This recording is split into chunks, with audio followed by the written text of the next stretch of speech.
the Graying Tower alone on the sea. You became the light on the dark side of me. Love remains a drug that's the high and not the pill. But did you know that when it snows, my eyes become large and the light that you shine can't be seen? Ladies and gentlemen, welcome to Hero Movie Podcast, your greatest source for superhero movie discussion in the multiverse. I am your host, Adam Portrais, and I'm joined by Sean Keenan. Heidi also cannot sanction your tomfoolery.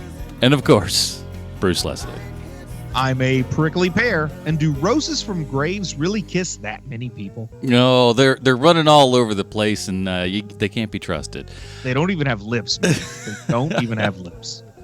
Well, we are here today to celebrate the people that support us over at patreon.com/HMP, because every month those fine people get to choose a movie that we will watch. And today they have chose, if I shall, co-opt a word here for a moment, a humdinger of a flick in Batman Forever, as I'm sure you probably put together with the intro music. And what can I say, Patreon people? You never let me down.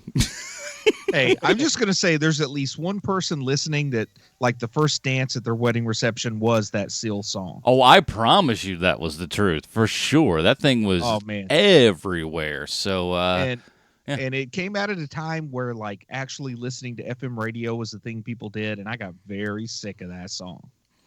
It's ridiculous, too, because the song itself, nowhere in the movie.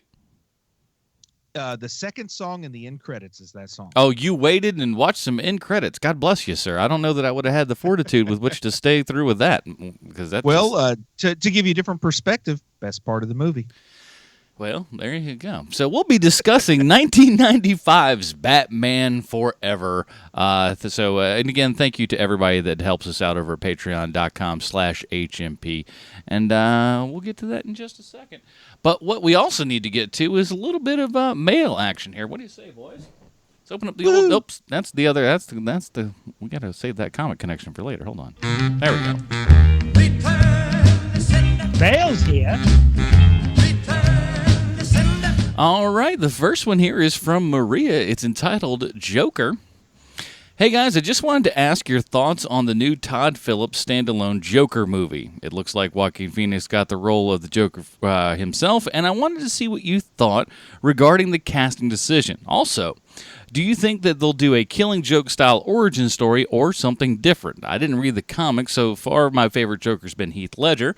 I personally love Joaquin Phoenix. I've seen about 90% of his movies, and he's a great actor. I just never thought of him as the Joker, but I think he can pull it off well. Also, if this was uber random, no worries, Maria. Thanks. Keep up the great work. Peace, Maria from upstate New York. What do you guys think about this Joaquin Phoenix being the Joker? I'm confused, like, by the whole thing. Just confused. Wait a minute. DC confusing people? Oh, I don't know about all of that. Yeah, I just don't get it. I don't understand what they're trying to accomplish. Why do you have Leto as the Joker? And they said Leto will be the Joker in, like, Suicide Squad 2 or something. But you got this other separate Joker series going on with Joaquin Phoenix. I don't know, man. I don't know. I liked him as the Emperor Claudius or whatever in that Gladiator movie, whatever that was called. Gladiator from 20 years ago. I think that Joaquin Phoenix is probably the right choice if you're going to do a standalone Joker movie. I think it's a mistake to have a standalone Joker movie, but if you're going to do it, at least get the right people for it. And I think Joaquin Phoenix is right for it. I think he'd be great in it. Yeah, to me, he's a great actor, and so I think a lot of it also comes down to kind of the feeling that we had with Heath Ledger, and I kind of thought about this with Leto, but that certainly took a turn. That if you get a good enough an actor, let's just see what they'll kind of bring to it, and wait judgment until we can actually see something, and just instead of going, oh no, because we all thought Ledger was going to be a bad idea. It's like, oh, that guy, he doesn't really seem like he's kind of, I don't really know. And then he did it and just blew us all away. So I don't put nothing past nobody. I don't know just how standalone a standalone Joker can be, though. If they go killing joke, I mean, pretty much a lot of the Joker's origin is a mystery, but one thing where they all kind of come together, where they all coalesce, is the idea that he was sort of tricked into being the Red Hood and pushed in some chemicals, and Batman has to be at Ace Chemicals. So now with Ben Affleck, by all rumors, like shedding himself of Batman, I guess it's a good time to give us a new younger version of Batman to shove Joaquin Phoenix into the chemicals or something. Who knows what DC's doing, but we'll talk DC stuff and not too awful long, I'm sure, because we got a lot of things coming down the pipe, let me tell you. Next up, email here, we have one from a young lady, and it's entitled, I Love Your Podcast. Hi, HMP. My name is Finley, and I'm 11 years old. I finally got your email, and I was so excited to contact you. Also glad that my dad said I could email you. Well, that's good that you got permission. As they always say, get your parents' permission before you write to Hero Movie Podcast. I also wanted to address the question that Bruce asked in his Heroes and Villains Gorilla Grodd episode. Why is, you tell me about this one, right, Bruce, Tartarus? Tartarus? What? Tartarus.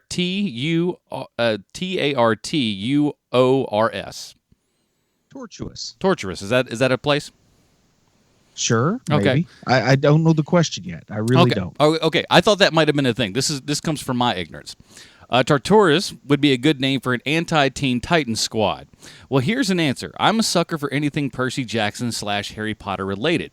Anyway, I was thinking about this while reading Percy Jackson's Greek gods. The gods before the Olympians were called Titans. Guess where Zeus put the Titans when the god took over? Tartarus. I guess that's how okay. Anyway, I thought I should answer that for you. I've been listening since the very first episode. Also, could Sean do a humdinger for me? Humdinger?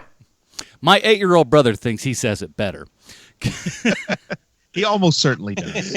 Keep up the good work. For sure. And stay funny, guys. Finley from Maine. P.S. I love Bruce's comic book connections. P.P.S. Adam is my favorite.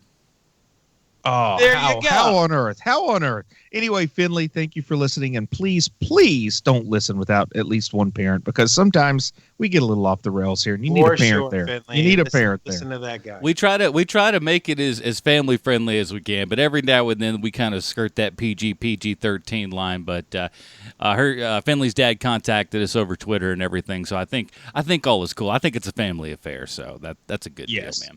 I had one person tell me they had to turn off the Archie Comics episode of Heroes and Villains because we got a little too detailed about Betty and Veronica. So I try to steer clear, but please always listen with a parent, no matter how sterile the topic may seem. Even you 45-year-olds, pick up your parent and get them on the line and have them listen with you. See, that's my ploy to get double the listeners. Hey, this is pretty smart. Let's close up the old mailbag.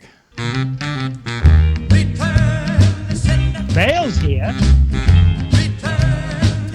And, of course, if you'd like to email us, please feel free to do so at heromoviepodcast@gmail.com.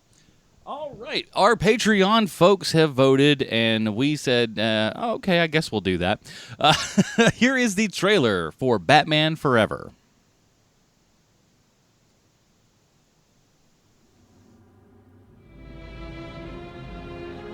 Riddle me this, riddle me that. Who's afraid of the big black bat? In an uncertain world, in a chaotic time, justice wears a mask.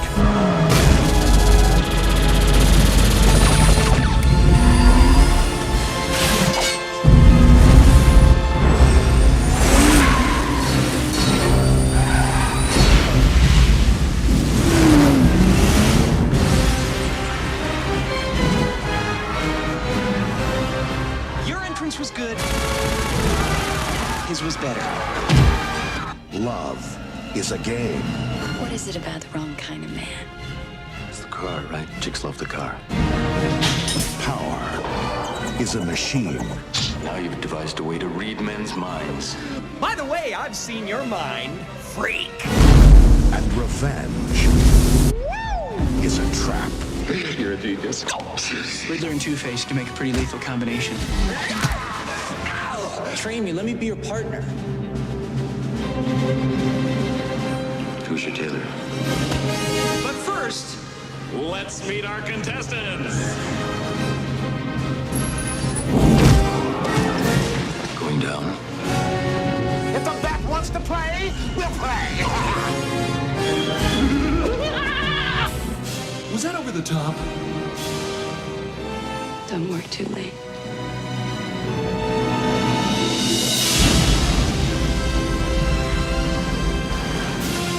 You forgot the part where you kiss the girl.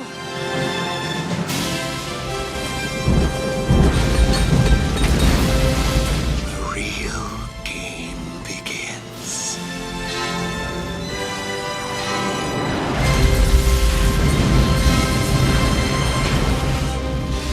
Courage now. Truth always. Batman forever. Alrighty, that was the trailer for Batman Forever, our Patreon review of the month. Here's the IMDb plotline. As we know, IMDb always 100% correct in everything they say and or do. Batman must battle former District Attorney Harvey Dent, who is now Two-Face, and Edward Nygma, the Riddler, with help from an amorous psychologist and a young circus acrobat who becomes his sidekick, Robin. God bless you, IMDb. That's as weird as it gets. I think it's right on the money. It's true, though. This is directed by Joel Schumacher, starring Val Kilmer, Tommy Lee Jones, Jim Carrey, Nicole Kidman, Chris O'Donnell, Michael Goth, Pat Hingle, and more. Well, let's get down to it. We've covered Batman a whole bunch, but I always like to see where he goes with the next one here. Let's do it. What do you got for us this week? Well, the Riddler first appeared in 1948, and he was created by Bill Pull My Finger and Dick No Middle Name Needed Sprang. I think our listeners should know plenty about Finger, but let's talk a little bit about Sprang. Dick Sprang was not only a comic book artist, he was also an explorer in Arizona, Utah, and Colorado, whose discoveries included the Defiance House of the Anasazi Ruins. Now, I'll be honest, I don't know what the Anasazi Ruins are, but I assume they're a big deal in Utah. I guess what I'm angling at is that Sprang was somewhat of a Renaissance man. He started by painting signs and handbills for local advertisers in Fremont, Ohio, and in 1936 he moved to New York City, where he began illustrating for pulp magazines, the Western detective and adventure magazines in the era of the late 1930s. Late in the decade, with the pulp magazines in decline, Sprang gravitated toward comic book illustration. He worked on such well-known characters as Power Nelson, Shock Gibson, and Speed Martin. Now, I know good and well no one has ever heard of these characters, but you have to admit those are some darn fine names there, Agent Cooper. Now, Sprang submitted art samples to DC Comics editor Whitney Ellsworth, who assigned him to a Batman story in 1941. Now, this was done in anticipation of Bob Kane being drafted into World War II. And I've got to ask this here. How did DC know Sprang wouldn't be drafted? I mean, he was an explorer, so you know he didn't have flat feet or scoliosis or anything. Heck, he even discovered a place called Anasazi. I guess he must have been mentally unfit or something, which may explain his approach to Batman comics and its striking difference to the art that came before it. Now, it's important to point out that in keeping with Bob Kane's general way of doing business, Sprang went uncredited as a ghost artist for Kane. Despite a very influential run on Batman, his name never appeared on his Batman work during his career due to stipulations in Bob Kane's contract. It was subsequently revealed, however, that Sprang was Kane's favorite ghost artist. So take that, you know, all you other uncredited artists, I guess. I mean, I kind of think Jerry Robinson should have gotten a nod, but who am I? I'm just a lifelong comic devotee with a particular fondness for DC. Oh, well, back to our story. Comics historian Les Daniels wrote that Spring's clean line and bold sense of design set him apart as the supreme stylist of the early Batman artists. Spring used to study the way children read comics in order to experiment with page layouts and panel-to-panel transitions, hoping to create the most suspense and the most fluidity to keep the pages turning. Daniel singles out Spring's work on the 1948 debut of The Riddler as a superb example of story breakdown and page design. The tardiness of Spring's friend and frequent collaborator Bill Finger sometimes produced situations in which you would have to send in pencils for a story before the ending had been written, actions that required some careful figuring. In Batman number 34, Spang drew Batman and Robin capering across Mount Rushmore over a decade before Alfred Hitchcock filmed a similar scene in North by Northwest. I think the important takeaway from all of that is that he geared his art for children. You see, the Kane-Robinson era was drawn with older audiences in mind. Catwoman was sexy, Batman was intended to put fear into criminals, and the overall ambiance was a little darker, grittier even. When Spring came along, Batman became more cartoon-like, something for the funny papers, and maybe even a prototypical Saturday morning animated series. I think it's quite on the nose that the most famous creation of Dick Spring, the Riddler, would appear in Schumacher's first Batman film. The film where Batman went from being a surreal gothic masterpiece brought to life by Tim Burton to something cartoonish, neon, and, quote, toyetic, delivered by Schumacher. I think it's reasonable to say when it comes to Batman movies, Burton was the Jerry Robinson and Schumacher was the Dick Spring. And, in all fairness, I would never be so cruel as to compare either director to Bob Kane. Now, holy shade-throwing Batman, let's get on with the show. Dick Spring. I wonder why they just didn't like, hey, let's throw that in the book. If Bob Kane didn't have the history of just being a complete and utter jerk, you'd understand that one. You'd be like, well, look, kids are going to pick up this book. It's kind of like Charles Moulton, and he never had Harry Peters credited as the artist. Yeah, that, and Bill Finger kind of starts to run the line a little bit too. Like we say, kids, listen with your parents in the room. Especially with the Chris Berman-esque middle name Pullmy. So the year is 1995, and I'd like to say that what I can officially, I think, call, and I don't know that we've ever really gotten down into the minutia of all this, but I think the true second wave of superhero movies has kind of begun. I think that begins with like probably Superman, right? I think we've discussed this before, so kind of tangentially.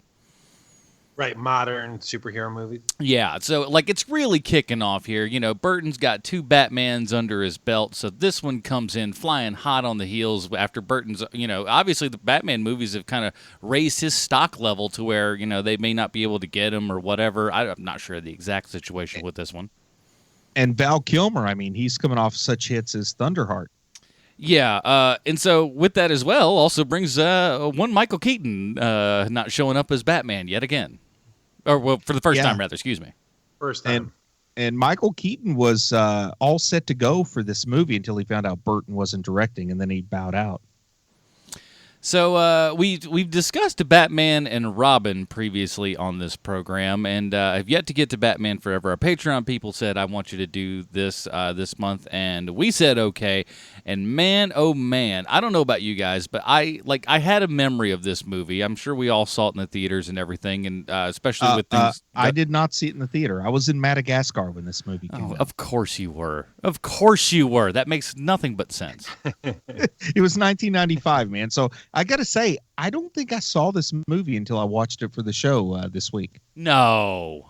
Wow, really? Well, I was in Madagascar in the jungle, so there was not like a theater around to see it when it came out. By the time I made it back for my senior year of university, word was on the street that this movie was not something you wanted to bother renting on the old VHS. Now, I did go see Batman and Robin, and I thought, oh my goodness, as bad as this was, I don't think I want to see Batman Forever. And then, one thing led to another, and I don't think I have seen this movie until this week. Wow. That's something else. So as a first-time viewer, what were your expectations? What were your kind of going in? What were you thinking you were going to get? Oh man, I kind of like, it's amazing. what I would have told you as the summary of this movie before having seen it was exactly the same as I would tell you after having seen it. It was amazing how like on the mark this movie was compared to my expectations. Wow. Rarely does that just go, that's about what I thought. I mean, it was perfect. Like from beginning to end, even though I hadn't seen it, I kind of had. Like, theoretically, emotionally, figuratively, I think I had seen it. Now, granted, you weren't here, but I'll tell you this, man. The advertising for this thing was just unbelievable. I mean, like, I remember so much of this movie just because we were inundated with trailers so much back then. I got my first ever apartment in the fall of 1995, and I can still remember, all I had was the rabbit ears for the television entertainment. So I spent a lot of time during the day rather than watching Jerry Springer and Judge Judy. I would listen to the radio, the local FM radio station. And I got very, very, very sick of Rose on the Grave or whatever, the Seal song, because they were still playing it hard in August and September. You couldn't get away from that song, man. It was everywhere in the video, too. Yeah, I much preferred that. Was it R. Kelly that sang Gotham City? I like that one better. I don't know that that's a thing, but I'll say sure. Yes, it is, man. It's the theme song from Batman and Robin. We reviewed that movie. Oh, listen, I scrubbed all of that movie out of my mind the second that I got out of there. We did some sort of a Men in Black mind wipe where I'm just like, please, Lord, I don't want to remember this ever again. For some reason, R. Kelly sang about Gotham City, and he called it a city of justice and a city of light, which made me know that he had never, ever read a comic book about Gotham City. Yeah, now things are starting to click. Not so good. Now, so 1995, I know this is prime Sean Keenan time. You are not wrong. This is also the year where we got snake bit by two gigantic movies back to back because I had seen Jurassic Park Lost World. Mm-hmm. Yeah, I was in Africa, didn't see that. No, I figured as much. He's like, I'm got real dinosaurs over here. What are you talking about? But I had gone to the movie theater to see, I can't remember the way I saw them. It was either Jurassic Park, Lost World, and then Batman Forever, or the other way around. I don't remember. But I remember it was a 1-2 punch of these two movies, and I said to myself, I am not seeing another summer movie for the rest of this year. Like I will not watch any summer movies because we have been getting killed by these awful movies. And I don't know if you remember this or not, but that same year is when Men in Black came out. Yeah. And that was a good movie. And that was the good movie. But what would happen is that people would come up to me and go, "Oh, I can't believe you haven't seen that movie. You'll love that movie." And I would pull well, I'll never know because I'm not watching summer movies again. Because I was, like angry art kid at the time, and it worked for me. I made it work. But this movie has a place in my memory of this movie kept me away from the movie theater for at least 3 months. That's how bad this movie was. And we were kind of at peak Jim Carrey at this point because the year before this movie came out was the summer of Ace Ventura and the Mask. Right. And so, and that was and believe it or not, he was the reason why I wanted to see this movie so bad. Because at the time I was a massive Jim Carrey fan. I was just a massive Jim Carrey fan. And I was like, man, and I remember seeing this in the movie theater and thinking how terrible Tommy Lee Jones is, how terrible Nicole Kidman is, how terrible Chris O'Donnell is. Val Kilmer is a wash because, what all does he have to do? Nothing. But Jim Carrey saved the movie. Like, that's what I remember thinking at the time. Like, Jim Carrey is the only reason to see that movie. And having seen it today for the first time since 1995, that is not the case anymore. now it is just like, I'm sorry. I was just going to say, I think it's pretty well known that the role was initially offered to Robin Williams, who turned it down. I mean, is that common knowledge? Right. Or is that, yeah. And what is less common knowledge is Jim Carrey wasn't choice number 2. Choice number 2, who also turned down the role, was none other than lead singer Mickey Dolenz of the Monkees. I guess he wasn't the lead singer. He's like the second lead singer from the Monkees. But Mickey Dolenz also turned it down because Davy Jones was the lead singer, right? I would say so. The other one's his. Depends on the song. Yeah. Who in the world Daydream goes? Believer is totally Mickey Dolenz. Who in the world goes to Mickey Dolenz before Jim Carrey for a movie like the summer after Ace Ventura and the Mask? And the Monkeys hadn't been on TV since 1971. Yeah, basically. But what I had heard is that they were using Mickey Dolenz as basically to try to get Jack Nicholson to come back. Huh? Because Jack Nicholson is, I had heard that there's this rumor, I don't know how true it is, but they wanted to use Mickey Dolenz as the Riddler to try to bring Jack Nicholson back as the Joker and, like a small role. And and once Mickey Dolenz found out why they wanted him as the Riddler, he backed out. Because Jack Nicholson is friends with the Monkeys. That goes against everything in my core system. I'm not using my connections and getting you. No, if you don't want Mickey Dolenz for Mickey Dolenz, you get no Mickey Dolenz. I kind of like a scenario in which Jack Nicholson is enough of friends with the Monkeys that he would want to make a movie if a monkey was in it. But in that same universe, he doesn't really know which monkey is which. I like it that he only hung out with them as a group and he just referred to them as the Monkeys. And to this day, couldn't tell you who was who. I'll be honest. Well, Jack Nicholson did direct the Monkeys movie. It was for real? Yeah. So he knows the difference between Mickey Dolenz and Mike Nesmith. Without a doubt, he does. Wow. Yep. Wake up, Sleepy Jeans. Sleepy Jeans. I don't know if that's the way that song goes. What did it mean? Yeah, he's like, no, I'll sing it for you. I'm going to look up the lyrics to Daydream Here's the Believer. thing that I didn't know. All right. Here's the thing that I did not know about this movie until today when I was doing my due diligence on this thing, which is that Joel Schumacher, they bring him in because the Batman Returns wasn't enough for kids. Like parents groups were starting to complain about it, so they bring in Joel Schumacher. And they wanted to lighten up Batman. And so basically what they wanted to do was they wanted to have Tim Burton-esque, like visuals, but in a lighter tone. And so because of that, Schumacher is basically stuck between a rock and a hard place because you can't have Tim Burton aesthetic and be lighter. It doesn't work like that. Yeah. And I think I'm just paraphrasing what you already said, but Batman Returns had a lower box office than Batman. And the big concern was that it wasn't child friendly enough. So two directions were given to Schumacher. Number one, make it more child friendly. Number two, we got to crank out toys they don't already have. So change everything.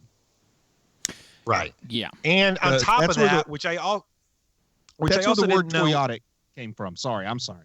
You're all right, man. Well, what I also didn't know is that Batman Forever made more money than Batman Returns, which is insane to me, but it did. Yeah, again, I think it all goes, didn't. Yeah, I think it all goes down to really just there was such heavy marketing, and Jim Carrey sold this movie. That's and if you watch the movie, he's the star of this. Val Kilmer's not really the star of this movie. Jim Carrey is in. I'd say I know he's got more lines than anyone else in the film, by a long shot. And I feel like Tommy Lee Jones was not exactly cold at this point in time. No, this is actually just post, and I watched this yesterday. Still holds up. He's hot off of Fugitive like 2 years prior. Yeah. 2 or 3 years prior. The Client, which, a Tom Cruise movie directed by Joel Schumacher. So The Client, I don't know, was Tom Cruise in The Client? I get that confused with The Firm. But I don't think Tom he was Cruise in The Firm. The Client was Travolta, I believe. Yeah, but it also had Tommy Lee Jones in it, directed by Schumacher. Yeah. So there's a little established relationship there. So, and Schumacher, while maybe not a fantastic director, is always he's a reliable enough guy. I think the studios knew this guy, he'll be able to come in, he'll be able to take some direction and put us in a way that we want, and he's got kind of a kitschy style that we sort of dig. So let's put that in there. That obviously can appeal to the kids, as they say. Yeah. And kind of the rumor, I don't know if it's true or not, but what had been said for years after this movie was not as beloved as maybe its predecessors were, The rumor is the idea was Tommy Lee Jones would be like the really dry straight man, and Jim Carrey, of course, would be Jim Carrey. But for whatever reason, Tommy Lee Jones decided to also be Jim Carrey in this movie, and that's a big part of why it didn't work out. I think it more was like he decided to be Jack Nicholson. Yeah. That's what Yeah, it feels something like to me. that. Yeah. Because he's so over the top. He's so and I can't think of another Tommy Jones performance that's this wacky. This and over I also the got to top. express some disappointment that other than a few like lines dropped on like the TV news in the background, we don't get an origin story for Two-Face. Oh, we totally do. What are you kidding? We get a whole reenactment. Yeah. Oh man, I missed it. I watched this movie twice, and maybe there's different cuts out there. Tell me about the reenactment. For some stupid reason, now they show this on TV, and they're like, "Here's," or I think it was on TV, but basically they had some kind of black and whitish sort of footage where he's. It was in the background. It wasn't like the main movie. Oh no, right? this is full. You saw all of this, and the guy's splashing it on him, and he's like got a folder on half of his face, so it doesn't quite get there. But that's not the weird. No, that's part. on the news, man. Yeah. Well, it's still there though. It's pretty obvious. I felt like that was in the background, not like a typical origin story you get in one of these movies. But it's sitting there. It's pretty clear. And then for some reason, out of nowhere, I watched the movie twice in 2 days and kind of missed it, man. So it's not, and they never explained how he went from being Billy D to Tommy Lee. Well, that's true. No, they did not, and that was offensive. But we're missing the part where Batman jumps out in the courtroom to go try to get the guy. Why is Batman inside of a courtroom? It's just because he's the one who apprehended Mahoney or Maroney or Maloney or Marconi, whatever his name is. It's just so bizarre. All of a sudden, it's just like, and outside of the ring, here comes Batman, and he just goes in and apparently just couldn't save him, and that's why he's just like, oh yeah, I hate Bruce Wayne. But I do think it's fair to say Aaron Eckhart's a better Two-Face than Tommy Lee Jones. You know what? You're going out on a limb there, Leslie. Sharing his unpopular opinion everywhere. So, Bruce, I'm more interested in what you have to say about this than my own thoughts or Adam's thoughts, which is because this movie is more. This movie is more in between Burton and the later Schumacher Batman than we'll ever see. So, like, do you like this movie? Not particularly. Yeah, I didn't think so, man. Like, it's got like your sensibility when it comes to hammy acting and things like that. But having so much love for the Burton stuff, this seems like a slap in the face to me. Because if I'm not mistaken, you really like Batman Returns, right? Oh, yeah. I absolutely think it's a visual joy. It's the kind of movie that you could watch if you didn't even speak English, like an opera, and just enjoy the visual just the visual delight that you're given there. And it's a Christmas movie. It works on so many levels. This is like whatever the opposite of a visual delight is. Like the people that are in your line of work, it's visual vomit. The people that are in your line of work really, really dropped the ball with the sets in this movie. Nothing feels real. Everything feels like not even a well-funded high school play, but like a step down from a good high school play. Well, one of the things that I remember thinking, because I was like it was my first year in movies working in 95.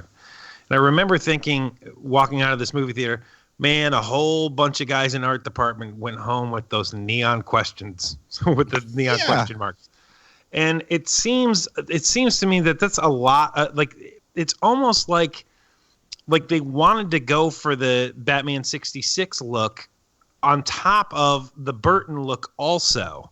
And when you do that, you're going to fail miserably. You can't win with that. Specifically, I read somewhere that they were aiming for a Dick Sprang aesthetic, which is a weird thing to aim for because very few people are terribly familiar with him. So that's why I talked about Dick Sprang in the comic book connection, but he is the person who made Batman cartoony for the first time. So a lot of what you see in Batman 66 is an exaggeration of what Dick Sprang did. Oh, I see. I see. Yeah, because, Dick Sprang was doing his thing, from like 52 to 58, maybe as late as 61. So you can understand how the folks who would end up working on Batman 66 would be familiar with that stuff. It was when Batman had to survive the whole comics code, Right. And because we don't live in a vacuum, right? I mean, at the time, there are superhero movies coming out during the Batman Forever. You know, like we're getting like The Shadow and weird movies like that. It's not like it's a standalone thing where it's like, oh, thank God there's a superhero movie coming out.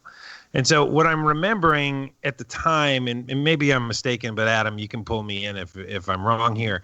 What I'm remembering is that this movie comes out and everybody sees this movie, but everybody hates this movie. And so it was kind of a surprise to hear, hey, you guys are going to get more of the same with Batman and Robin. And I remember thinking that like why? Well, why do they keep making these? This was a time where the box office worked a lot differently than now, too, because a successful movie was one that everybody went to see once. Now right. A successful movie needs 2 or 3. You know, Titanic kind of set that tone where a movie's not successful if you only see it once. Right. So a movie could have really good marketing and be terrible and still be a huge box office success because you didn't know it was terrible until you saw it that first time. And I think Batman and Robin was the backlash from that thinking. And then around the time Titanic and Jurassic Park are coming out, we start to realize the value of repeat viewing that we hadn't really felt since things like E.T. and Star Wars. Right. And we're also getting that's right, because we're also getting those really bad movies around this time, like Godzilla during that time was awful. Yeah, it was all about who could open a movie. I mean, that was even a term. This is an actor who can open a movie because It was all about that first weekend. Nobody saw anything more than once back then. Right. And the kids were clamoring for Val Kilmer. Well, man, I remember like the buzz around recasting Batman. And at this point in my life, I mean, I was a huge fan of comics even back then. And I was definitely a fan of Batman. And, I was a big time naysayer when Michael Keaton was cast. And then I was won over like you'd never believe. And then when Val Kilmer got cast, I started thinking, okay, so Batman is going to be like the new James Bond. That's exactly what I thought. Yeah, I thought this franchise is going to go 25, 26 films, and every so often they're going to cast us a new Bruce Wayne, and it's going to be a big deal when they're cast, and it's going to be perfect every time. We're going to go from Connery to Moore to Timothy Dalton. I mean, who could ever go wrong with that third choice, right? I would say the second choice is the wrong one. I love Roger Moore. No, Roger Moore sucks, but technically there was also another one. Anyways, there's that one guy from that one movie. We all like Lazenby. I'll say it. Lazenby better than Moore. I'll say it. Yeah, I'm of the age where Moore is my James Bond. I know. Yeah, I definitely know that because I've talked to a lot of people, right in your age group and stuff, and that's their bang on winner for Bond. It's just like that's who they grew up with. So, and in all fairness, I think he was Bond the most times of anybody. He was. So he was. But it's good. Yeah, but I don't know that Val Kilmer's where everyone screams. Yes. What was he coming off of that gave him enough buzz to and there was also this idea where everybody was so negative about Michael Keaton that everybody kind of gave Val Kilmer a free pass. You know what I mean? Like you were afraid to be too negative. And, we all kind of like Top Gun. We all like Top Secret. Pretty much any movie with the word top in it, he's going to do a good job of. Topsy-turvy, it's all good. Well, he's coming off of the Doors movie, right? Which he was good in. He was very good in that. He's coming off of Tombstone, where he's Doc Holliday, right? Oh, this is the same summer as Heat. Yeah. Wow. Wow. Tombstone. That's what it was, man. Yeah. It was the performance in Tombstone that had to get this for him. Like Thunderheart was the movie I joked about, but that was a few years earlier. That was 1992. But Doc Holliday in Tombstone, I still say that is one of those most memorable performances in a mainstream movie you're ever going to see is I'm Your Huckleberry. Yeah. Yeah. And I remember, I don't know what your guys' thoughts are on this, but I remember thinking Val Kilmer was awesome until this movie. This is literally the movie where I was like, oh, Val Kilmer sucks. Yeah, I think I agree with that statement. And I kind of remember me saying that like Val Kilmer was better than George Clooney at least, but that's a person who hadn't actually seen the movie saying that. After having seen the movie, I don't know if this is controversial or not because George Clooney is not good, but he is better than Val Kilmer. Yeah, I agree. He's at least a better Bruce Wayne. I mean, Val Kilmer had a pretty good gravelly Batman. He was a little ahead of his time there. Yeah, but there's more going on with Clooney's character. At least something's happening. This is more or less like there's a couple of scenes like his big dramatic stuff is him kind of looking down, go, a rose dropped on the ground. Oh, who needs all that? And I don't know if it was Batman Forever or Heat that did it to Val Kilmer, but somewhere after this, he decided that he was like a Marlon Brando level actor. Like he thought he could be really strange on set. And he did work with Marlon Brando on The Island of Dr. Moreau. That's right. He tried to out Brando in the filming of The Island of Dr. Moreau, and that's when his career just collapsed. You can't out Brando, pal. To be fair here, he was how do I make this clean? How do I say this cleanly? He was a massive jerk on set, even for Top Gun. He was never easy to work with. He kept his mouth shut for stuff like Top Secret and for Real Genius and those movies. But after that, he becomes hard to work with. He's fourth billed at best on Top Gun. Yeah.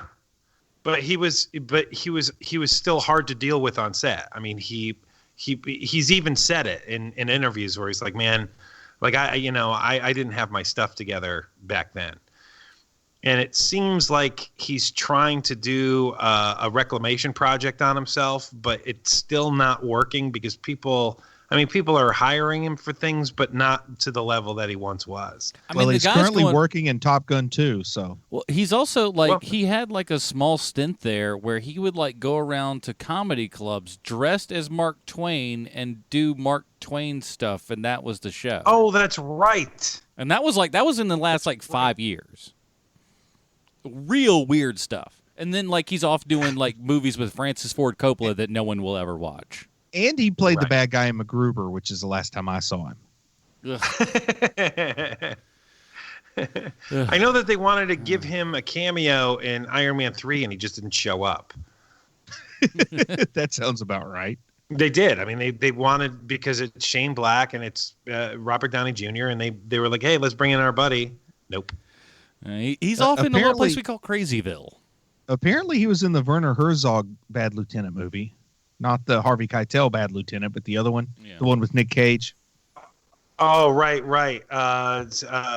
Port New Orleans or something. Yeah. Yeah, and I love that because they asked Harvey Keitel, man, I'm getting way off, but they asked Werner Herzog if he had ever seen the Harvey Keitel version directed by so-and-so, and his answer was, Harvey Keitel, I've never heard of her. That's as Werner Herzog as you can get right there, boy. Yeah. So now whenever somebody asks me a question about a person, I always like to joke and say, I've never heard of her. That's great. But instead of that, stolen. Now, Nicole Kidman, honestly, almost riddle me this, if you will, huh? You like that? Has Nicole Kidman gotten some plastic surgery after this movie? Because she doesn't she looks like herself, but not really. The years that she spent married to Tom Cruise, I won't begrudge her any personal decision she made to deal with that. So Nicole Kidman is one of those people that gets a pass for me. You spent 7 years with Tom Cruise. I'm not going to judge you harshly. So maybe she did, maybe she didn't. The thing is she's beautiful, but she's not really. The acting is just not there. You can almost sometimes hear the Australian accent, which is hilarious. Yes. It doesn't feel. It feels like she is just so mailing this one in. And let's talk for a second about how creepy and weird this character is. Oh my God, so weird. And this is the therapist. This is the person that's supposed to be helping Batman and all these other weirdos. But the way she behaves kind of fits even right weirder in. than everyone else. Yes. It kind of fits in that this is the same universe where Harleen Quinzel was a therapist. You know what I mean? I think she kind of fits right in. Right. Man, that Gotham she's kind of like just the giving out Batman the version of grease. Harley Quinn, to be honest. I've got to tell you that I have said this for years about Nicole Kidman. So this is a nice dovetailing, is that Nicole Kidman is the most two-face actress on the planet. And the meaning I'm using for two-face is the Seinfeld version of two-face. Okay. Where in the right light she's beautiful, in the wrong light she is a very ugly woman. And, in this movie, it's all glamour shots, so she looks great throughout the entire movie. Oh, wow. Because this is weird, but in like the most current season of Unbreakable Kimmy Schmidt, they talk about all the relationships that didn't work out for somebody. And one was because the person they were dating was a close talker. The other, they had man hands, and one was two-faced. that Unbreakable Kimmy Schmidt sounds like a real original project. I love everything about it. Me too. That's a great show.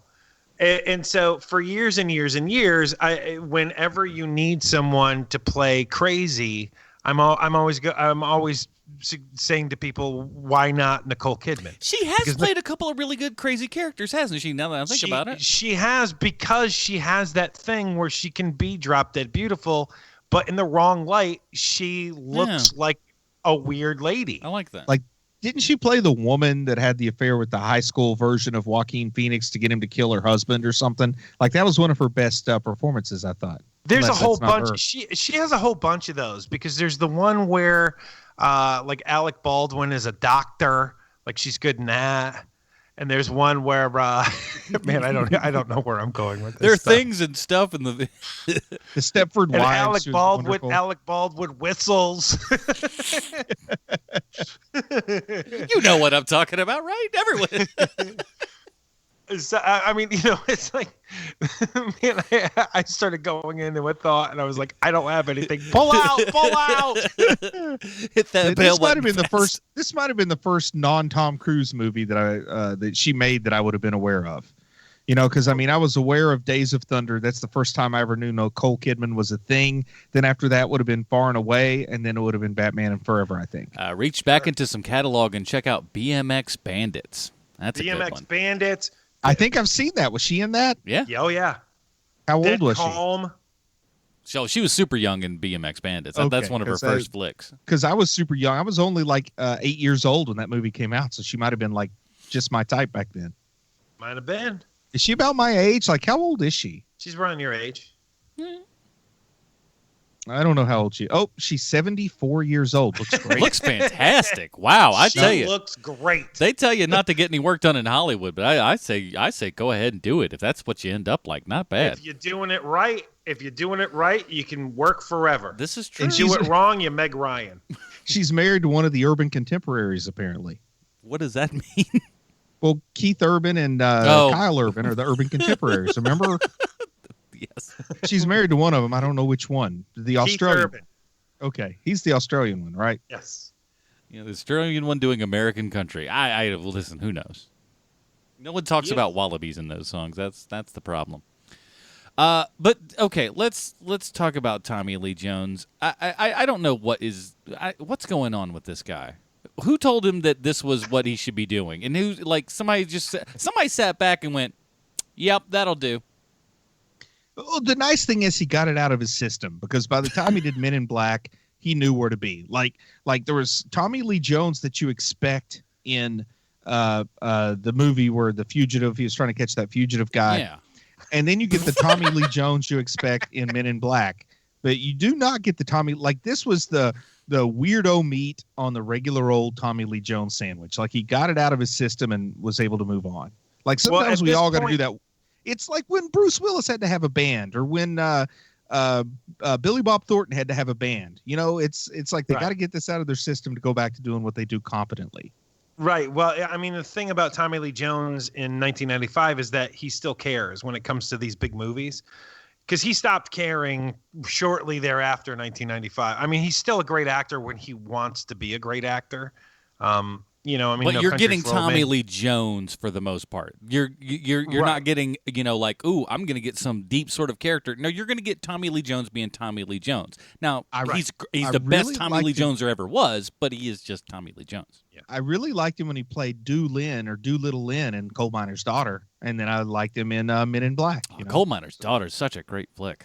Oh, yeah. I've seen that movie way too many times. Like, true story. That is a good movie. I'm a big in this SpaceX movie fan. here, in this movie here, it's the same thing. It's the same thing that I'm always railing on, where, at least do something interesting. Like don't go mediocre. And while this movie is very, very mediocre, he is so bat spit crazy in this movie, and I said spit everybody. I want to watch him just so that I can man, you really chose wrong here. You have chosen poorly, but at least I want to watch it happen. Yeah. Okay, we haven't touched on. This is our first appearance of a Dick Grayson in this thing, and man, oh man, is it exactly kind of what I sort of remembered. Now it raises some uncomfortable questions about the Schumacher direction of the movies, because we know that Marlon Wayans was supposed to be Robin, and we also know Billy D. Williams was supposed to be Two-Face when Tim Burton was attached. And then when Tim Burton disappears, the casting takes a turn for the not Billy D. Williams and Marlon Wayans direction. Listen, say what you will, and I'm not a giant fan of his Tommy Lee Jones's performance or Chris O'Donnell for that matter, but they're better choices than the others. Come on. I don't know. Billy D. probably. I mean, come on. Billy D. couldn't have done any worse than Tommy Lee. This is probably okay. I'll worst say he couldn't have performance done in Tommy Lee Jones' career. Couldn't have done worse. Would have at least done comparable in the bad department. He wouldn't have done that performance for sure, but it would not have been good. But at least there would have been some continuity, and if it's bad, you can accept it out of Billy D. I mean, it's Lando Calrissian. He would have gotten a little bit of a wide berth. I don't think so. I think everyone would just. I don't think he made that strong of a debut in the original Batman in order to really have people go like, oh right, nerds like us. Which one of his two lines was the bad one? That's my point. That's my point. He's not really in it. So, no one's going like, hey, wait a second, except for us nerds, no one's going, wait a second, wasn't that Billy D. Williams? No. And I don't know why that person sounds like Jiminy Glick. What kind of heat was Chris O'Donnell packing to get this role? Like, they wanted a young up-and-comer. It's like, we're going to cast a 25-year-old who looks 30 to play this 16-year-old. We need Chris O'Donnell. That's the thing, though. Chris O'Donnell, they were really trying to have him be what kind of, I guess, really Clooney ended up becoming. Yeah. They were like, oh, this is the guy right here. Because he's a good-looking guy. He's an all right actor, I mean, just something. School Ties, would that have been what got him the heat? I'm just looking at his career. The Three Musketeers movie was bad. Blue Sky wasn't particularly good. Mad Love, he starred with that Drew Barrymore chick who's in this movie too. So I don't know where he got the heat to be Robin. Like, that's a casting, that's a marquee character in this franchise, and how he got it has always been a mystery to me. Especially when they had already paid someone else to perform it. Well, I think that, and I will say this, I think that if it was Marlon Wayans who played Robin in this movie, in these series of movies, I think we would have gotten a totally different Robin. I think that Robin would have been a far superior choice to what we end up with Chris O'Donnell. I think that Marlon Wayans' career looks a lot different too if he takes this role. I can't put my finger on why I don't like Chris O'Donnell, but I don't. At least in this movie. Maybe he's got a horrible character in these two movies. Dick Grayson stinks. He's a baby and whiny. The character himself sucks. You're right. I think that's most of it. I think I don't necessarily blame him per se on this. I just think his character in both movies is just horribly, horribly written. Now, I'm not necessarily talking about who's a better actor or who would have been a better choice, but just in terms of star power, they're the exact same age, Chris O'Donnell and Christian Slater. Would Slater have been a better choice? I just don't understand where the heat was coming from. Like Chris O'Donnell had to be cast because they thought he would bring some people to the theater. But now I don't know if there are other actors in that same age range that probably would have brought more. Well, with Christian Slater, but Slater at this point isn't going to be playing the sidekick. He would want to be the main. He honestly would be a much better young Joker in a. Well, that's precisely what I was going to say. All he would be doing is playing son of Joker right here because let's be honest, Christian Slater just does Jack Nicholson.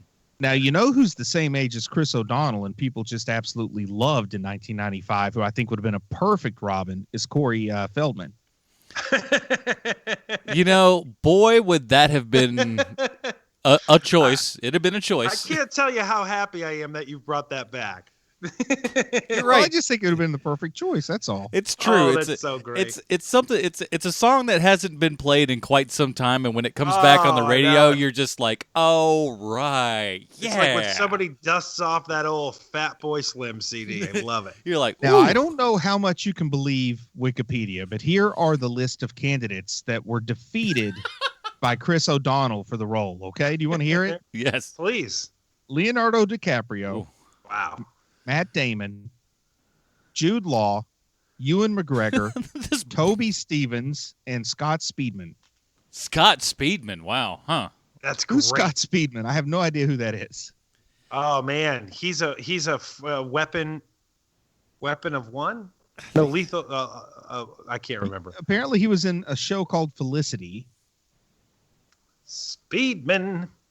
He was in a movie. No, it was a show called Felicity. He was in a show called Duets. Yeah, He was in his favorite television show version of Underworld. His favorite one of mine is The Strangers. Holy crap! If you ain't seen Is that the one with Liv Tyler? Yes. Yes. Oh, yeah, that's a good movie. So good, and the sequel's great too. If you haven't seen the sequel, do yourself a favor. Oh, really? Oh, very good. That's cool. But yeah, so of all those potential Robins, other than Scott Speedman, I think they got the worst possible Robin. I don't know. Toby Stevens, I don't know who that is. God bless Michael Goth in this film and in all these ones, because he just seems like he's just showing up to work. He really wants to do a good job, but God bless, he's in horrible movies. What about Gossip Gertie, man? She's managed to tough it out. She crossed over from directors too. Yeah, I'm always a big fan of Drew Barrymore, even in like crazy. Oh, not Drew Barrymore. Gossip Gertie is a different actress. I just thought you were talking about Gertie from E.T. No, Gossip Gertie, the character. I don't know what the heck that is. Yeah, Gossip Gertie works for the newspaper. In all 4 movies, she's always trying to get gossip on the billionaire Bruce Wayne and then also on Batman. Who knows this? I know Gossip Gertie. She's a major character. Come on. Don't act like you don't know Gossip Gertie. This is the first time I've heard of I'm her. glad that I'm not the crazy person over here that doesn't know what Gossip Gertie is.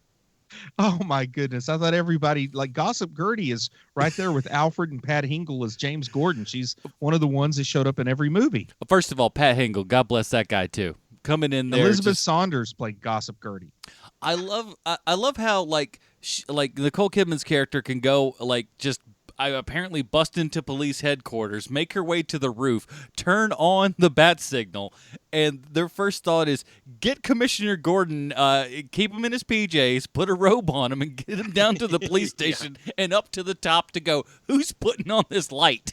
Yeah, is he sleeping? Is he sleeping at the police station in a hammock? It's like an Otis situation. He lets himself out whenever he goes, or what? What's going on? Now, does Drew Barrymore's character in this movie kind of feel like a trap? Like she probably thought she had a much bigger role than she did. She seems like kind of a big name for such a small role as Sugar. It's well, true. This is her reclamation project, because she's still not one. Like she's not the producer yet. She's not making her own. This is her crazy time shows. where she stands on David Letterman's desk and flashes him and stuff. Yes, this is that time. But she still like has a name you recognize, whereas Spice doesn't. Like I still feel like she thought she's coming in to be essentially Catwoman, or maybe even to be like the Vicky Vale equivalent that Nicole Kidman ends up being. I feel like they had to shoot a bunch of scenes with her to keep her from realizing how small her role was. Like I still kind of feel like she, even if the public doesn't love her, in her own mind, she probably would have thought she was too big for this role. Like I don't think she knew what she was making when she made it. Maybe not, but she's pretty much perfectly cast for her level of celebrity at this point. You know, in 1995 anyway. Wow, I just saw a picture of Drew Barrymore with her date Corey Feldman at the Academy Awards in 1989. Boom. Love and it. She's it's the wallpaper on his computer. Debbie Mazar is the other woman there, like Debbie Mazar, who's really kind of gone up. She's about the same level of celebrity as Drew Barrymore at this point. I actually like Debbie Mazar a lot, to be honest. But I think of her as like a bigger part in smaller movies rather than a smaller part in a bigger movie. Does that make sense? Yes, for sure. I love the whole the Two-Face thing. I don't think that we've ever really explored things quite like this with the 2 cigarettes, the 2 drinks, and I like how one is like a rosé. And the other is Sterno with grain alcohol or something. That's what they say that, but like there's one scene where literally it's just like, okay, there's a Pinot in that hand and a rosé in the other. It's such a weird and odd choice. And he's like, I'm drinking out of both of these at the same time. All right, that's bizarre. Do you think it's fair to say that Schumacher didn't really have a good understanding of either one of these characters, villain characters? Yes, I think that's fair to say. I love it. I love the design of Nigma's everything before. It's just like, wait a minute. You're just bound to be a supervillain on account of how you live. Look at everything that is in your house. Well, I think the thought you have is no his choice house but to didn't be a look like villain that until he became a villain, though. No, he's got still the long hair before he really gets anything, and his house already looks like that. It's just like you've done you're nothing. talking about Nigma. I'm sorry, I was thinking about Two-Face. No. Nigma's stuff, like it's like that. He from has Go. a Riddler bobblehead before the Riddler exists. I know. Explain that to me. Where did he get that from? And then he has the Zoltar machine, but it's a Riddler instead of a Zoltar. The eyes on that look disturbingly real. I don't. There's this weird theory where the Schumacher movies are supposed to be movies that people went to see in the Burton universe based on the real Batman, i.e. the Burton Batman. So when I see like the Riddler bobblehead and the Riddler Zoltar, I'm thinking, okay, so the Riddler is a real person in the real world. So when they made this movie within a universe, that's why those things are there. There's lots of weird ways you can point to why this is a movie that exists within the Burton universe. Bruce, that's drug person talk. I'll tell you that right now. But I know that, like, when it comes to street gangs, the Bloods, I've seen that movie Colors, believe it or not. And the Bloods have red and the Crips have blue. But what gang is it again that has the Dayglow orange? Because they're the ones in this movie. That's the Sunshine Boys. Fabulosos? Yeah, that's it. The Fabulosos. I don't understand half of this movie, but like I do, like it's so stupid, and I felt like it was done better. The Holy Rusted Metal Batman, I remember that joke like at least landing somewhat better than it did. Like it wasn't good. It wasn't a good joke then, but I felt like it was at least performed better than it was. By watching it this time, I'm like, oh, they didn't even perform that joke all that well. That's kind of sad. And I do like it that in Robin's debut, he wore the acrobat leotard and everything, so he kind of had a Burt Ward style Robin look about him. That was kind of fun. Alfred made him the new and improved Robin uniform, and then of course in Batman and Robin, he has the Nightwing uniform, which they should have called it. I don't know, man. They should have let him have a Robin uniform in Batman and Robin instead of a Nightwing one. Agreed. And in this one, they even throw away like, what should I call myself? Batboy, Nightwing. I got it. Birdman, no Robin. I will say one of the things that this movie does get right is I like the ending to this movie. I like that Nigma, the machine fails and it backfires on him, and then you see him at Arkham and he says, "Hey, I have a secret. I know who Batman is." I love like that. That is good. It's exactly what it should be. How did he undo that straitjacket, by the way? It just wasn't done really well to begin with. You know how Arkham is. They're underfunded. But I agree with you 100% on that, Sean. The movie is not spectacular, but they do get the ending right to this. The Riddler is not dead by the end of this movie. Two-Face dead, though. And of course, the most amazing thing in this movie is the ability for the Riddler to grow and ungrow hair as one sees fit throughout the day. Yes, that is for sure. Yes. Hey, who among us does not have that ability? It's like the old Play-Doh thing where you turn the bottom and the hair comes up. This is kind of, there you go. We got more hair. Just style that up as you need. There's one thing where it's like 20 minutes and he grows like at least 4 inches worth of hair.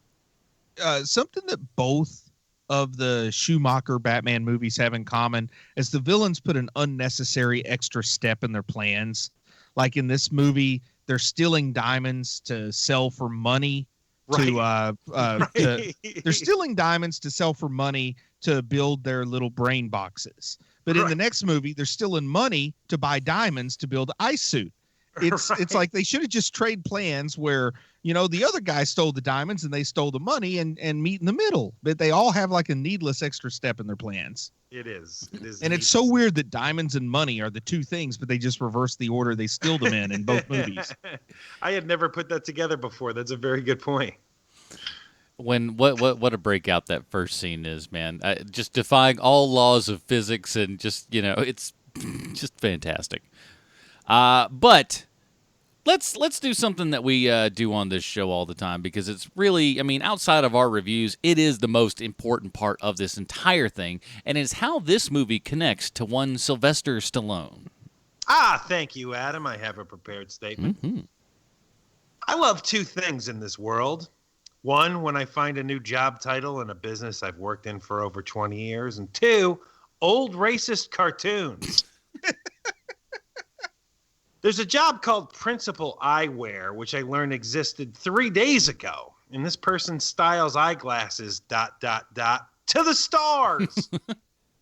A lady that goes by the name Wendy Altman Cohen is a principal eyewear stylist, and she's worked on over 350 movies, crafting eyeglasses for characters in movies and television, making actors and actresses look a little bit more like the characters they play. Wendy Altman Cohen was the principal eyewear on Batman Forever and on the movie Expendables, starring a man who once said to himself, "Hey, you know what's great? The Hard Rock Cafe. Let's do the same thing except with movie props, Sylvester Stallone." Now, to get to the other thing, old racist cartoons. Here's why I bring them up. There's so many people involved with making animation. Let's just, as a for instance here, say The Song of the South. Someone at Walt Disney said, "Hey, let's make a musical based on the Uncle Remus books by Joel Chandler Harris." And a bunch of people sitting around a table, including Walt Disney, said out loud, "Hey, that's a great idea. Let's do that." So now we have, and let's be conservative about it, 10 people at Walt Disney on board for making a completely racist, horribly offensive movie. Then you have to write the movie, and there's 7 people credited on IMDb as having some part in writing Song of the South. Now we're up to 17. The Song of the South goes into production, and including director, animators, and art directors, it takes 71 people to bring Song of the South to life. Now we're up to 88 people. Now you need to cast the voice talent and Uncle Remus himself and a couple of other live actors. And there's 19 people listed in the cast, minus 3 actors because they're African Americans. That brings us to a total of 104 people. So out of these 104 people, no one ever said, "Hey, this might be racist. This might be racist and I'm uncomfortable because it marginalizes an entire race of people." All of them employed by Walt Disney Productions, systematically stereotyping and belittling millions of children who at the time could have used some protection. Now, I understand the movie came out 72 years ago and times were different, but that brings me to today's point. This week, James Gunn was fired by the same company that wrote, produced, and distributed Song of the South. James Gunn was fired for stupid tweets he made more than 10 years ago when he was trying to be provocative and get a rise out of people. James Gunn himself has said the tweets were stupid, and it's why he took them down a few years ago. The guy who made those tweets isn't the same guy who just turned in the screenplay to Guardians of the Galaxy 3.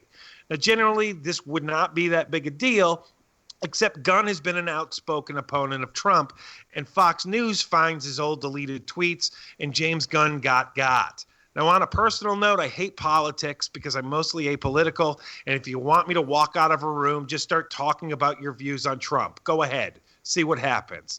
But I have to say something about the James Gunn firing because I've also said some dumbass things myself because I thought that I was being funny. So has Adam. So has Bruce. What? And I would hate to... Yeah, it's true. And I would hate to think that we got this far and worked this hard to get to a place where we'd be held over the fire for things we said in our 20s. Because if I ever am, I can tell you right now, I'm not going to pass that drug screening. Yeah. I've offended many, many people, and I'm offended by jokes I myself have made in the past. Now, I don't know how much of my stuff is still floating around out there like a turd in a public pool, but it's out there. And here's the thing, so is yours. Now, I know anyone who isn't a big Trump supporter feels basically the same way that I do about this, and this has been spoken about all week since Gunn got fired, but if I didn't say something, I'd feel like a massive fraud, because sometimes it's better to speak truth than to be funny. And speaking of truth, let's get this out of the way. Bruce said this himself earlier this week when we were off air. Guardians of the Galaxy 3 is going to suck. End quote. Yeah. And it won't suck because everyone walks out hating it. It'll suck because the guy who has made 2 movies you love isn't going to be there anymore. And Guardians 3 will be a movie you forgot you saw 15 minutes after you left the movie theater. Now, maybe some people are going to walk out going, it's not bad. Or that it won't be one of your top 10 favorite Marvel movies because the guy who knows this part of the Marvel universe better than anyone will not be there anymore. And we've all lost something very cool because of someone's political leanings. But let me end on this, because back when I was a stand-up comic, I had a bit that I used constantly, and it went like this. I got my first job when I was 15 as front-end help at a progressive grocery store. And it was progressive because it hired mentally disabled people, which at the time was a revolutionary idea. And it was a perfect job for a 15-year-old because it taught me about money. And for someone who didn't have any experience with mentally disabled people, it taught me how to speak and behave around them. I loved this job until one day I was helping an elderly lady out to her car, and she turns to me and says, "I think you're doing a very good job." And I knew something was off, but I was a dumb kid, so I didn't pick up on the context clues. And I said, "Thank you." I keep walking her out to her car.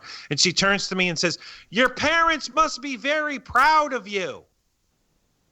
And at this point, I get it. This lady thinks I'm one of the mentally disadvantaged guys. So I start using every big word in my dumb 15-year-old brain I can think of. I'm saying things like, "Looks like there's going to be a lot of precipitation today." And she says, "It does. You're very clever."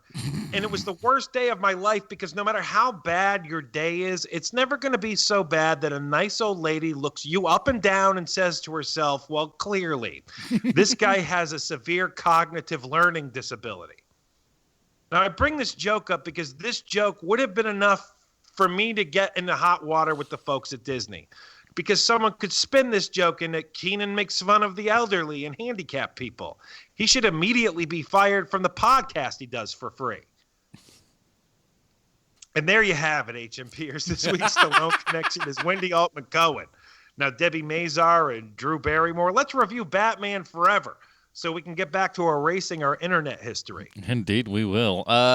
So Bruce, I want to do this. We did this a couple weeks ago. I want to do it again because I think, especially for this movie, we're going to need some clarification. Can you break down the Robin rating system for us? Yes, of course, man. Dick Grayson is the peak. It is the summit of Mount Everest. Dick Grayson is what all movies strive to be. Next, below that is Tim Drake, which means everybody loves Tim Drake, but the most casual of fans don't know who Tim Drake is. They don't know that he was a Robin. So if the Robin rating is Tim Drake, that would be more like a 4-star, whereas the Dick Grayson is a 5-star. Damian Wayne is one of those characters, created or at least realized, if not created by Grant Morrison. He's a divisive character. Some people like him, some people hate him. And those 3-star movies that kind of split the playing field a little bit, those become the Damian Waynes. And of course, Stephanie Brown, people go, "Are you sure she was a Robin? Because I don't remember her." Well, the movies that you don't really remember after you see them tend to be a Stephanie Brown or a 2-star. And then, of course, Jason Todd, the Robin so hated by the readers that they actually voted to have him killed brutally with a crowbar. That's our 1-star or the worst of the worst movie rating. And it's important that we have those read for you because we may do some. I'm going to go ahead. I'm going to do it. I'm going to go ahead and give my rating first because I'm going to go to the often not used Chris O'Donnell as Dick Grayson as the worst thing that you can do. That's worse than the Jason Todd. Yeah. So I'm going above and beyond. This thing is an ultra turd. I honestly, as dumb and stupid as Batman and Robin is, it's at least so over the top that, you can kind of, I don't want to say enjoy it on that level, but you can get it. With this, it's too much in between Batman and Robin and Burton's Batman to really be anything, because it's almost more annoying because it's right there in that sort of odd middle, but it's still very much Schumacher. I hated this thing. I started watching, and I could only really do about 10 minutes at a time at first because I had to just warm my brain into, like, getting into that awful cold pool. This movie stinks. There's a reason why I didn't own it on Blu-ray yet. Keenan, let's go with you. Oh, for me, it's a Chris O'Donnell also. This is everything that people think of when they, like, there's the people who still think superhero movies are stupid and dumb and, the same thing. And this is the movie that they think of when they think of it. So for me, this is a Chris O'Donnell also. Yeah, Bruce. I have to make two things clear. Number one, I didn't really enjoy this movie. But number two, I do prefer it to Batman and Robin, which I still believe to be the worst movie we have ever reviewed. So to make those points abundantly clear, I give this film the least satisfying of all ratings, a Stephanie Brown. Ooh, okay. I like that. I think that I dislike Batman and Robin more than you guys do, but I honestly think it may be the worst movie ever made that I've had to sit through. Well, it's like, I liken Batman and Robin to this. If somebody, knocks on your door and says, hi, I'd like to stay tonight. I am a criminal. If you wake up and that person stole your stuff, you'd be like, well, he did tell me he was a criminal. It's kind of on me. I think Schumacher's Batman and Robin is kind of like that. Well, you know what you're getting, so. But that is it, everybody. That is our review of Batman, or Batman Forever. And we'd like to thank everyone again over at patreon.com/HMP that helps put this show on, man. You guys voted for this, and that's what we did. And you'll have another one next month. And if you'd like to do that, remember, that's at any level. So even if you're in at, the dollar mark or whatever, and then your phone starts ringing and makes you look like you're a jackass that doesn't know how to do his own flipping podcast. In the meantime, Bruce, tell us where we can find your work. Hey, look for me on Chubby Wizard. Also, keep a careful eye to Heroes and Villains, because I think within the next 7 to 8 days, I just may have the greatest comic book villain of all time featured. A little guy named Frederick Wortham, the author of Seduction of the Innocent. Very good. Mr. Keenan. Man, that sounds awesome, Bruce. that really sounds great. I can't wait to hear it. You can find me at Hero Movie Sean on Twitter. You can also find me at dogeatspod.com. And, of course, if you enjoyed the Film Find, we're coming back this week, and we're going to be reviewing or at least I will be reviewing, because I'm going to go see it tomorrow, American Animals, a movie Mr. Keenan himself worked on. So, oh, my! Check that out as well. Hope it's a good date movie there, Sean. We'll see. You got a date. I was supposed to make sure Sean knew you had a date. Yeah, no, thank you. That's it, everybody. Join us next week when we're talking Teen Titans Go to the Movies, if I'm not mistaken. Let me look at my calendar. Is that right? Yowzer, it is. Okay, so, get your waffles ready, kids. We're going to the movies. So in the meantime, you guys can go to HeroMoviePodcast.com for all of your Hero Movie Podcast needs. That's it for Sean Keenan, Bruce Leslie. I'm Adam Portrais. Stay super, everybody. Check out Preacher Podcast, everybody. Goodbye, Marty and Evie.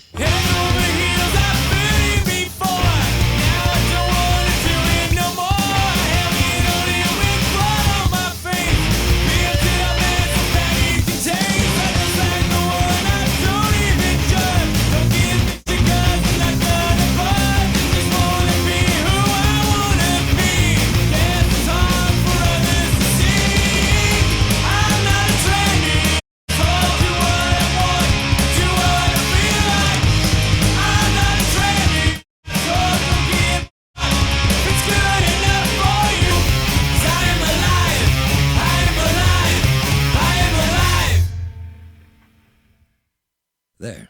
I hope you enjoyed our time together today.